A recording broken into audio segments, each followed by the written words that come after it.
Bueno, kaixo, hemen gaude Ola sagardotegian, ni Eider naiz, bertako nagusiaren alaba, eta pixkat esplikatu nahi dugu zertan joaten diren gure bisita motak, ez? Egiten ditugu bi bisita mota gure sagardotegian, jendeak ezagutzen du sagardotegia zeaten, baina ez gure lana, aurreko lana horren atzean zer dagoen, ez? Sagastia, egiten dugun lan guztia, gure sagardoa lortzeko.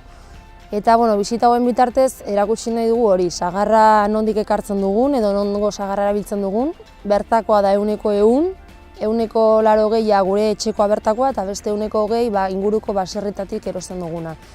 Eta horrekin batera baita ere erakutsi gure instalazioak, non egiten dugun sagardoa eta nola egiten den, eta baita ere kata profesionalago bat jendeari eskaini, ez?